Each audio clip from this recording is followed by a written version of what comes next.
ध्येय समर्पित समरस जीवन सब मिल अंगीकार करें।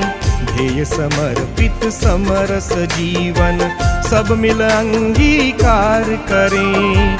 वर्ष शताब्दी अवसर अनुपम, वर्ष शताब्दी अवसर अनुपम संगठन विस्तार करें।